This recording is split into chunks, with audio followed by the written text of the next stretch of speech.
Okay, so I'm back.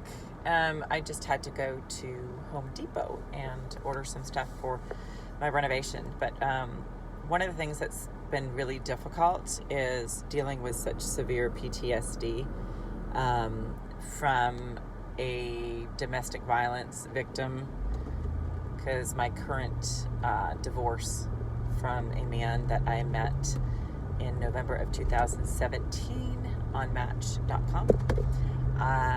Was naive enough to get engaged to him 4 months later, didn't know what love bombing was, and thought I had married the man of my dreams, and a little over a year after, there were definitely signs, but I didn't, like I said, know what a narc was until last July 25th. He came to me and said, I want a divorce and I want my money. So then started a whole extortion, sweet Christian man. So he said he was actually a door holder at our very large church here in Atlanta. So Mr. Christian goes to church every week, quotes the Bible, and then attends a men's study group, became a violent, evil man. So I talk about my PTSD. There are 3 instances where he came at me, and I can go into detail on what that meant later. It doesn't really matter the degree of domestic violence, but it's just a horrific, horrific thing, especially if you have not been around any kind of violence in your life. But to have somebody who you thought loved you and you loved him become this completely different person. I was not only scared, but I was humiliated, and I didn't know what to do. I didn't want my kids, who were living with me at the time. They were 17 and 19. I was waiting for my daughter to head off to college a week later, so I kept it to myself. But on 3 occasions, he violently came at me. But getting back to the PTSD, one of the things I've had to do is find coping, and I found that there's CBD, marijuana, but that you can smoke. So, not advocating smoking, but I am advocating finding something that you can use, whether it's hemp, or don't be afraid to go to your psychiatrist and get something. I am actually on what's called Seroquel, which apparently is for depression, bipolar, you call whatever you want. I don't really care. I just know that I need something to get out of bed every day. And when you're literally on the verge of a nervous breakdown and or committing suicide every day, which I don't mind telling you that, not that I would, I pray a lot.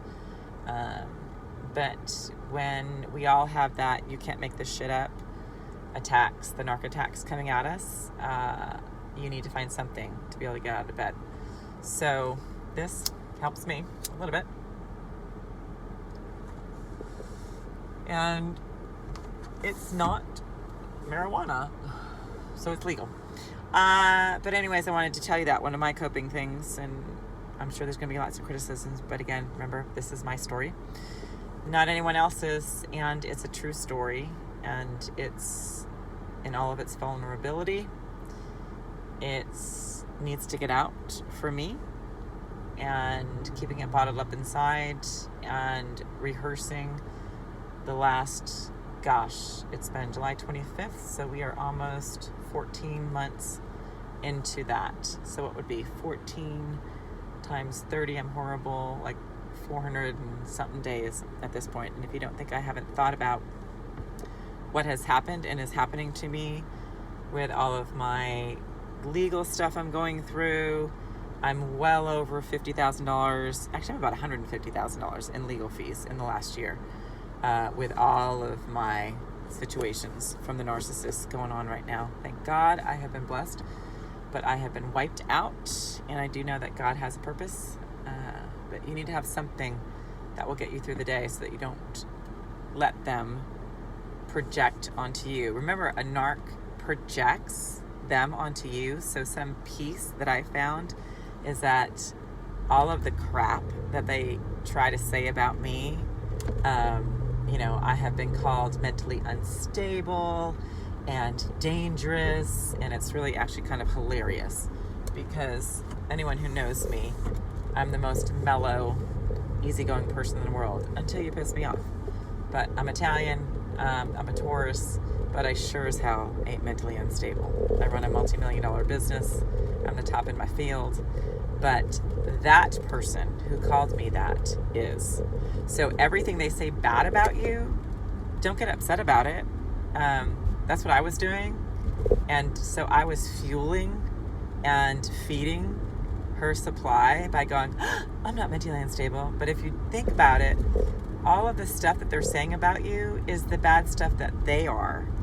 So just kind of go, thank God I'm actually A, not with that person, and B, I'm not that person. So keep running that over in your mind. They project onto you because they're basically puny pussies, is what I call it. And you're so nice and naive, that's why they have sucked you in, because they are the complete total opposite.